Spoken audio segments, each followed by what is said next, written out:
course not. AOC stands for always on camera, and she's the best example of this. She is a performer, not a reformer. She went to Washington to legislate. That's her job. She's a pontificator, not a legislator.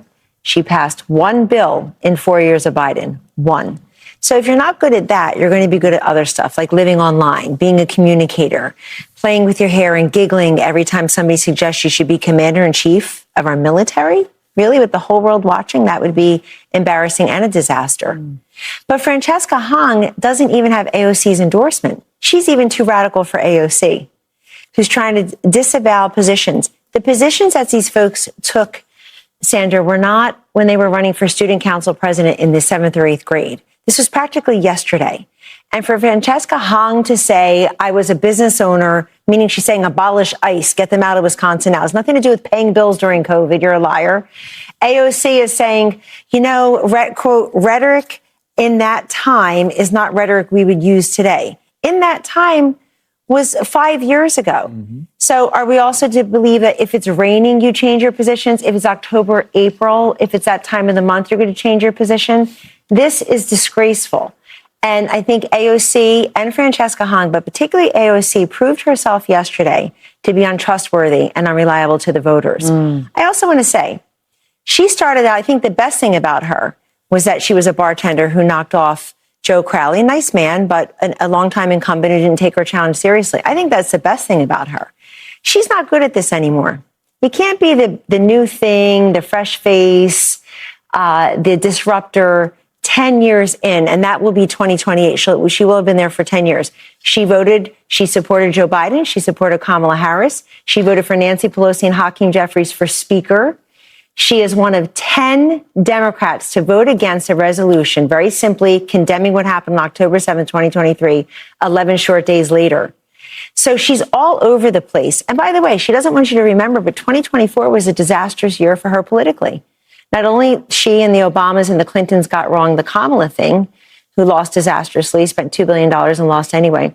But this woman right there, she endorsed Jamal Bowman here in New York City. He lost his primary. She endorsed Cori Bush. She lost her primary. So she's hiding behind this sort of, I'm a progressive, but she's a performative progressive. It seems like it's for clicks and kicks to sway, these stunts and grunts to sway you. And I don't think people are going to buy it. They're smarter than that. I don't think there's a large purchase for this. And the fact, Sandra, that so many of them are thinking for the first time, tweet first, think third and fourth, is going to cost them among the voters. Yeah, I mean, is it okay for her to say she's evolved from a position she had literally just a few days ago? Folks didn't like her canceling Thanksgiving, so she flipped right back and said it's her favorite holiday. But what does it say that, Harold, AOC, far-left squad member AOC, is distancing herself from Hong because of her too far to the left radical policies? Good to be with everybody. Hope you had a good weekend. I think you, Sandra, and Kellyanne are right. You can see them being asked these questions like, how are you going to answer the housing and education and tax problem in the country? How are you going to address the fact that people think you're way outside the mainstream? And they seem like they're thinking it through it on the fly, as if they're winging it in the middle of a gubernatorial campaign, in the middle of a congressional campaign. I personally like the Congresswoman AOC. However, years in, to Kellyanne's point, there are no legislative outcomes to point to. There are no legislative accomplishments to point to. There are no campaign, there are no themes or no legislation you're campaigning for on the campaign trail other than Donald Trump's terrible. Democracy is what produces the best minds and the best people. Yet you've been there all these years. What is it that you support? Do you support no taxes for the bottom 50%? We can debate that. They only pay 3% of the taxes. Say how you're going to incentivize more people to work. Say how you don't want tariffs because they're driving up the cost of groceries in your district, driving up the cost of things that people need most across New York. Say that you're for affordable housing, and here's your plan to do it. I think we've reached a point where you talked about the performative politics, Kellyanne. I agree. I think it happens a lot of times on the Republican side and the Democrat side. But Democrats, we have an opportunity to win a majority in the House and the Senate, and all we're doing is performing. There's no substance. There are no answers. Here we learned today, Sandra, that our Strategic Petroleum Reserve has 300 million barrels, the lowest it's been in 43 years.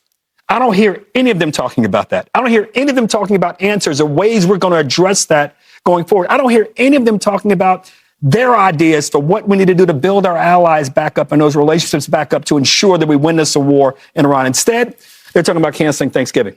And Instead, they're talking about how they did. That's a position that they now wish they're going to change on. You're right. You can't have a position 3 years ago or 3 months ago and 3 weeks ago or 3 days ago and say, well, I didn't mean that. You also Voters will take that into consideration. Of tax the rich as the co-chair of the DSA and not be able to explain what that means.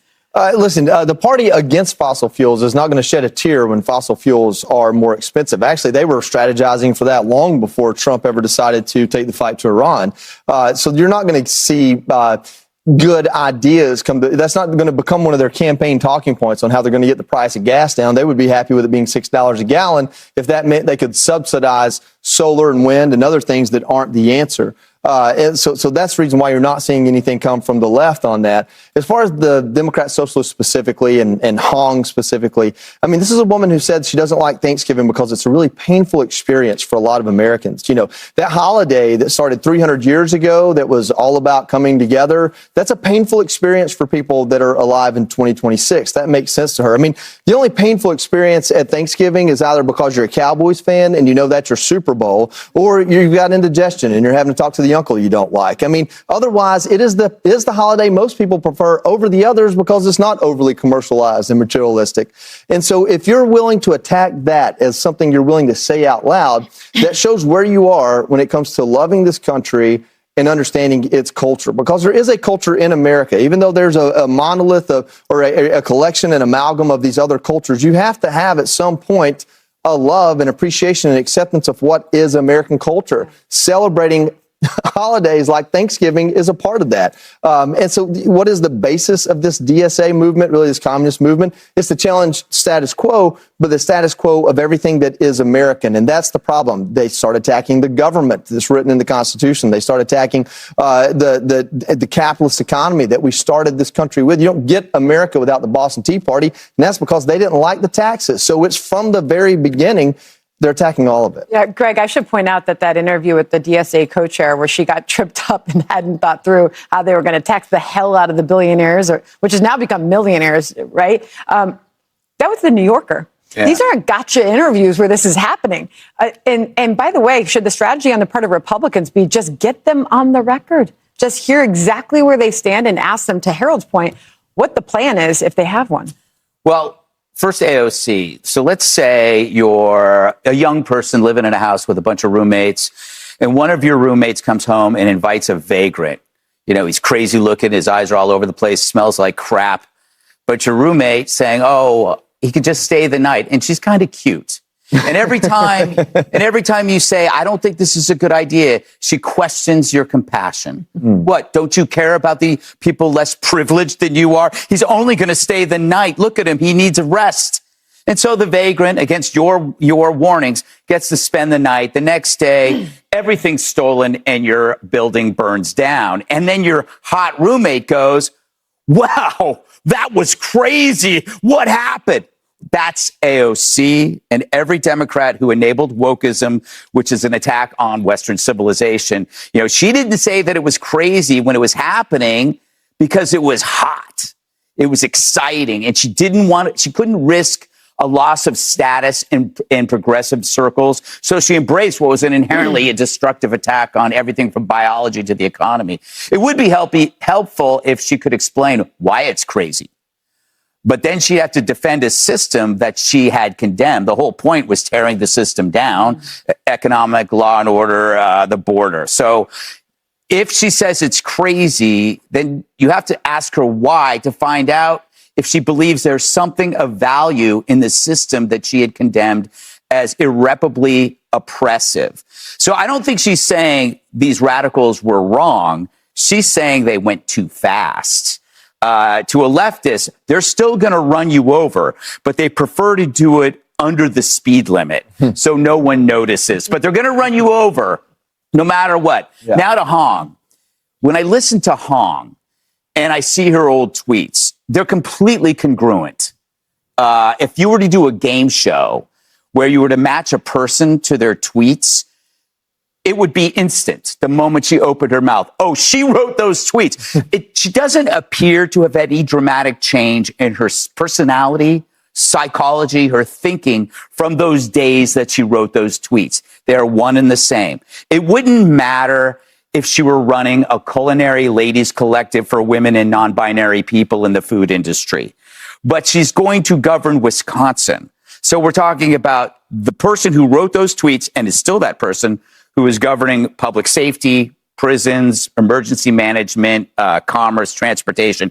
Not only does she have no experience and no idea how to do that, the very information that she'd been ingesting in her entire life creates a deficit of wisdom, a deficit of intelligence. For every dumb idea that has been put into her brain took room that could have been occupied by a decent idea. The idea that suddenly she abandoned this amount of thought that she had her entire life, and now she understands free markets.